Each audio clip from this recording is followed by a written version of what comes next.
बुधवार का अवसर है, प्रतिपदा है, नववर्ष का आरंभ हो रहा है। बहुत बहुत आपको शुभकामना नववर्ष की। ग्रह नक्षत्रों के दृष्टिकोण से ये समय आपके लिए करीब करीब 50% अच्छा भी है और 50% आपको अच्छा करना पड़ेगा।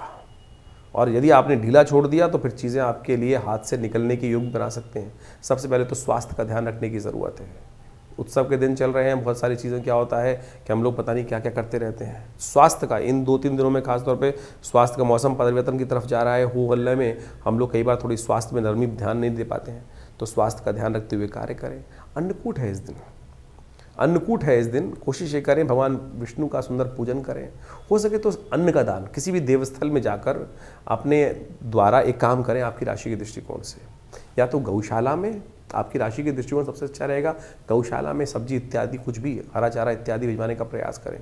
गोवर्धन है, अन्नकूट है, इस दिन भगवान कृष्ण की सुंदर उपासना करके कष्टों को निवारण करने का योग बना सकते हैं। हमने बता दिया ग्रहों का योग आपके लिए कुछ अच्छा कुछ खराब साथ साथ चल रहा है। खराब को ठीक करना आपके बस में है, कैसे ठीक कर सकते हैं। ये आयु की भी रक्षा करेगा, स्वास्थ्य की भी रक्षा करेगा समस्त रूप से। इस सिद्धांतिक तौर पर क्यों इस दिन पूजन करने से क्या लाभ प्राप्त होता है वो भी आप समझें। 22 तारीख को अन्नकूट भी है, नववर्ष भी आरंभ हो रहा है। गुजरात इत्यादि में आज भी परंपरा है कि कार्तिक कृष्ण पक्ष की प्रतिपदा को नववर्ष के रूप में मनाया जाता है। भगवान कृष्ण की सुंदर उपासना की जाती है और ये दिन अद्भुत योग लेकर आता है। इस दिन जैसा जैसा आप करेंगे, जैसा जैसा आपके साथ होगा, पूरे वर्ष उसी प्रकार का योग बन सकता है।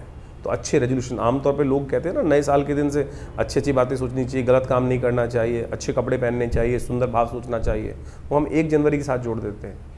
ज्योतिष के दृष्टिकोण से, स्कंद पुराण के दृष्टिकोण से, स्कंद पुराण में इस बात का वर्णन है कि जो कार्तिक शुक्ल पक्ष की प्रतिपदा है, जिसके दिन अन्नकूट होता है, गोवर्धन की पूजा होती है, उस दिन वो मुहूर्त बनता है कि जैसा जैसा आपके साथ होगा पूरे वर्ष उसी प्रकार के आपके साथ योग घटेंगे।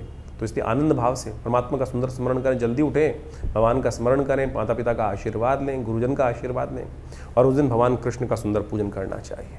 भगवान कृष्ण का अन्नकूट के रूप में, अन्न गोवर्धन के रूप में प्रकृति की पूजा करने का जो सिद्धांत है अद्भुत है। 56 भोग लगाए जाते हैं भगवान को। ये 56 भोग का सिद्धांत भी बड़ा विचित्र है।